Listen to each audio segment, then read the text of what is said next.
I feel like, you know, whenever a lot of times players coming from the loser side feel like there's a lot of work that is going through, you know, like when you're trying to get into the grand finals, right? You have a lot of sets to have to go through. I don't think that's a bad thing. I feel like when you have to go through all these sets, it's an opportunity for you to warm up, to build up that confidence that you're going to need to win the tournament, in comparison to a person who, if you're on the winner's side the entire time, you're going to cool off, right? You win your match, then you have to wait to see all the other matches transpire until you get your chance to play again. And right now, CakeAssault, for him to just be able to play back-to-back here, puts him in a really good spot. And now it is time. Losers finals here at Genesis 7. CakeAssault versus Xaro. Let's go. Yeah, Xaro and CakeAssault immediately starting off with their respective projectiles. Xaro setting up the puddle middle stage and the clone coming out. And we have Xaro now shoving CakeAssault off stage, bullying him with that back air, one of the farthest reaches moves in Xaro's arsenal, but Cake just failing to recover entirely. Only 30% on Xaro to start off the set. I don't know, man. Like, we were just talking about how strong CakeAssault is looking, but Xaro maybe hasn't even dropped a beat since their first set. Here it is there again. Just like you were saying, man, he was able to set up to the losers bracket. Probably we might see now this is the opportunity for Xaro to not only beat CakeAssault in the winner's side, but also the loser's side. But it's a little bit too early to call it. I love that down strong finisher right there. Beautiful stuff. Yeah, trying to keep it close. We saw CakeAssault actually dash dancing right below the platform, waiting to bait out that falling aerial from Xaro, and that's what led him into that down strong. We have the bubble bath starting up by Orcane on the ledge. That's one of the strongest things to have to get past in terms of edge guarding, because it's just a hitbox that's constant, and any way past it is such a heavy commitment that you can be punished for right afterwards. Yeah, the top players have gotten really good at parrying bubble. It's not really great in neutral anymore, but in those situations where you know your opponent has to be airborne, it's a very strong tool. Here we go, Xaro waiting for that last teleport. Gonna catch the high recovery using the empowered up strong. When Orcane is right next to the puddle and he does a smash attack, the range like doubles on all of them.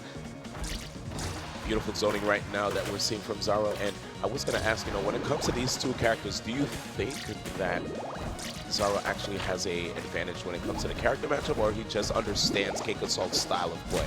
It's probably a mix of both. One of the big things that those bubbles do help, especially off stage, is we've seen it against the earlier matches, right? CakeAssault sets up his clone, uses it as a distraction to sneak his way on stage, but the bubbles don't care. They kill both of them no matter what, so Xaro doesn't have to play the guessing game. Oh, but right now, here it is.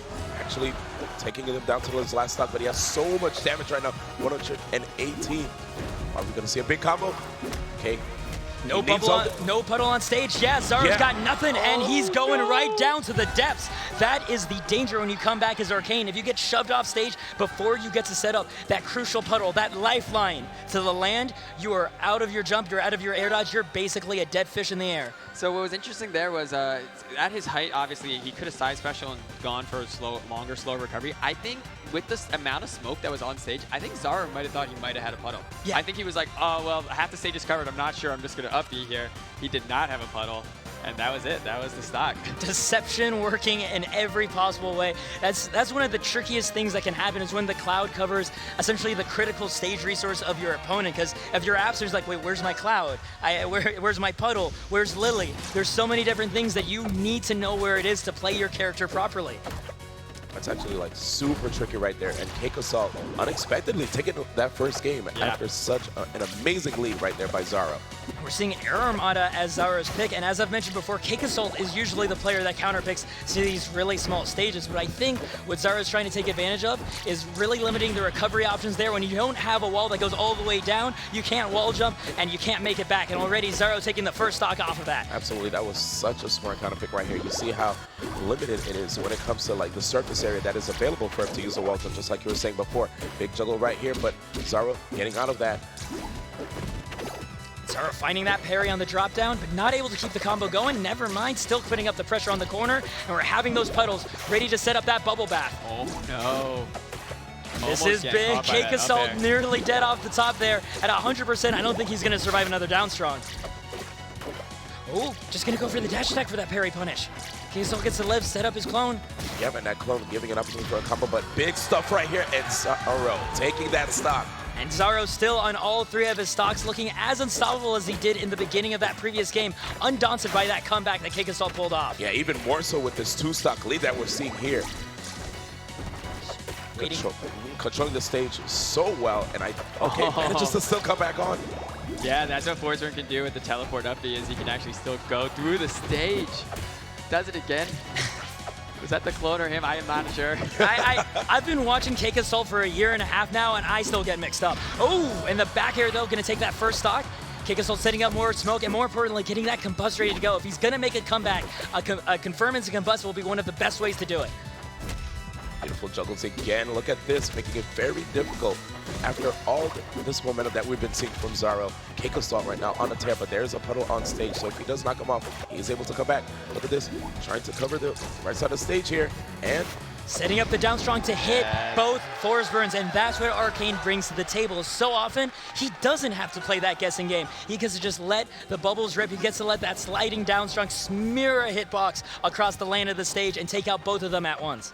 He got fooled by the going under the stage to get as far in as possible once, but he wasn't going to be fooled again. He just waited back, and then as soon as he saw Cake come up, went for the down strong. Xaro now with so much momentum after such a decisive game. I'm really curious to see what CakeAssault will do, whether he'll keep tempting fate and going to small stage blast zones. These other ones, at least they have walls all the way down, so he'll be able to recover a little bit cleaner. But he's gonna need something new, and we're gonna get it, the Zetterburn. This is the character that I've seen him practice up specifically for blue, to have that projectile to keep the opponent right out of his face, and having that little bit of zoning kit, and also these empowered flaming smash attacks are gonna help him out a lot here. Here comes the juggles, man. I love what we're seeing here, too. It looks like he's definitely more comfortable right now, getting a lot of early hits. I'm surprised, though, that he decided to switch, thinking that at least in game one, right, it wasn't too bad, but he was playing 2 the entire time, right? And especially, yeah, the game 1 was like a very last-second comeback, and the game 2 was so decisive. Yeah. It really felt like it was the matchup. Right now, setting up the flames here. Yeah, using Shine to intercept. Oh my gosh. There we go. Reading that. When you see that flame spark up, that happens whenever Zetterburn connects a smash attack with an opponent on fire. It like doubles the knockback, but right afterwards, Xaro catching that roll with an up strong of his own, evening things up. Okay, right now, trying to see if he can get towards center stage, but not quite happening here. A little bit difficult. I like the parry attempt. He's actually able to get something off of it, and again! Yes, and this is something else that CakeAssault's now utilizing. When you parry a projectile, it reflects the projectile, and that's nice, but it also gives you a second of invincibility. And CakeAssault is using that second to find his opening with the rushdown character of Zetterburn. Here has him off stage with no resources. Yep, and I have to say, I think that's like a really healthy thing to do too, right? Makes it very difficult for zoners to just stay back and stay comfortable. Okay, here we go. Yeah, you hold your breath every time the opponent's on fire, and for good reason, because one misspacing and they are gone. Yeah, and you look at all this momentum that we're seeing here from CakeAssault again, right? We're not a stranger to seeing that, trying to see if we can get that spike. Xaro with now the momentum, pushing CakeAssault off stage and catching the dive. The only option Cake would have there is to do the flip, but then even then you could get caught by a sliding up strong. Yeah, Xaro did a really good job covering kind of all the landing options. Okay, right now we have Puddle on stage. Okay, beautiful juggles right here too from Xaro. Look at those traps. But, I'm lucky the juggles again. Xaro has to watch out. Xaro currently on fire, and wait a second. Oh, he does not close it. Barely survives there. Orcane on the heavier side, and it really comes into play here, but he's not living that. Zetterburn, CakeAssault taking game 3. And that was a lot of aggression there on that side. I thought for sure Xaro was going to be able to get back on stage, but Cake just kind of kept it up. Going for the back air and a forward air, I don't really see that connect very often, but Cake looking like he has some Zetterburn tech that I did not know about. It doesn't surprise me that he's been working so long on the Zetterburn anyway. Again, it was blue that was scaring him the most of everybody, and it was with Zetterburn that he was actually taking games off of that bird. His Forsburn was not really doing it. So finding a use for him now against Xaro, perhaps not what he originally had in mind, but being able to make those moments count when he can get in on Orcane has been making a world of difference. But we have all these bubbles right now, making it difficult for him to land. And again, off of the parry, getting as much as he can. I love this stuff that we're seeing from CakeAssault. You know what? At first, I was a little bit uneasy, but like you said, he actually has that tech down with this character and doing such an amazing job. Here's the flip. That's the way you get over that empowered forward strong. But that's the thing. It's a world different to get back to center stage from the edge in this game, especially when there's a puddle ready to catch you. Oh, a little missed input. So tragic for Xaro, and that's going to give CakeAssault another chance. That's the other thing. Forest Floor is a stage with a very small ceiling, so if he gets lit on fire and upstrong, that will be it. Okay, nice usage of that puddle right there. It's a parry again. Yeah, hits him with the projectile that time. There we Nice. go. And CakeAssault still DI'd that perfectly. Even though it was a Galaxy, he's never not on point with that.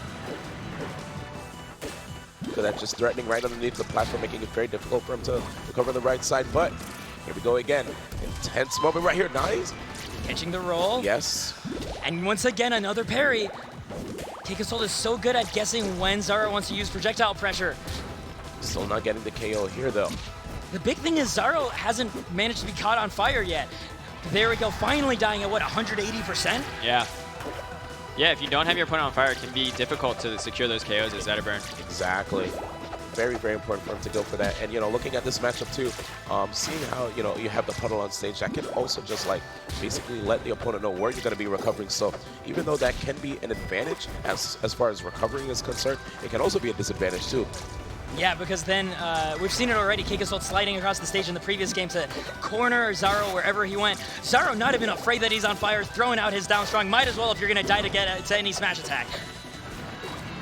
Okay, good movement, but gets the parry here. Yeah, uses a jab to not get put in parry stun. Yeah, and and I love that Cake disengaged to the sky where he wouldn't be caught by any of those strong attacks. But he still gets cornered there with the down strong. The special move, it's Orcane's favorite way to kill you. It's 7 frames, it slides, it does everything on the ground, man. It's the best kill move of Spaghetti Time. Uh-oh, here we go. One stock apiece, 0% between both of these players. And look at all this momentum. Xaro just immediately coming out swinging, understands that he needs to be put into a Game 5 scenario because CakeAssault right now is about to basically repeat history from what we've seen at the Big House. Yes, he's going to be able, if he manages to do this, he'll find himself to grand finals, and he's already putting on so much pain. But Xaro loses his flame, gets out of the way of the fireball. He uses his air dodge for it, but this means he's going to live that much longer in case he gets hit by a smash attack. Well, right now, CakeAssault, who was able to put on so much damage already.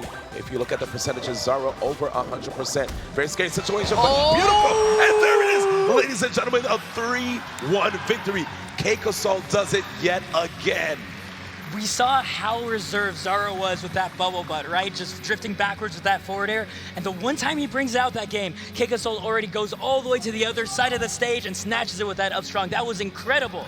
Yeah, so what's crazy is right before we started, we actually had a Genesis hype video. And from Genesis 5, there's a clip where LBO caught Dolphin Brick by running away from him and upstronging. And what happens there is because you're going for the bubble butt, but eventually the attack ends and you still have momentum backwards. So the hitbox goes away, but you're still propelled backwards. And Cake was able to do the upstrong again and kind of repeat that KO, showing how strong it is to kind of bait out the bubble butt. Taking notes from the previous best Zetterburn in the world. What a way to do it. But here we have bits of their previous set. We saw the Forsburn try to do it and barely scratched by a game win, but the Zetterburn putting in so much damage, catching that bubble butt. We even hear bits of CakeAssault's pop off there in that last clip, that triumphant, yes! He finally made it to Grand Finals against Penguin, the traditional Grand Finals of Rivals of Aether as it is right now. These two guys, up until just this tournament, were undefeated in doubles tournaments for like the past 2 years. They would drop a set every now and then, but never the bracket until just 2 days ago. Yeah, so if we're following the storylines of Mango and Armada being Cake and Penguin, then it's very fitting that the Genesis Finals will be Cake versus Penguin.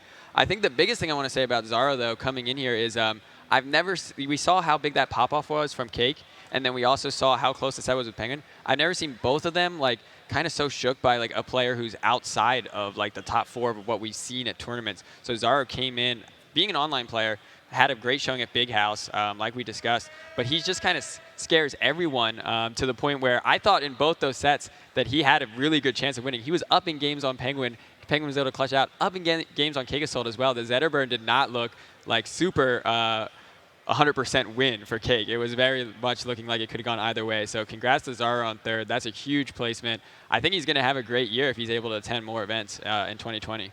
Absolutely. It looks like he's going to have a great season ahead of him. But now we're going to be going into the Grand Finals. And, of course, Brosalina, take us away.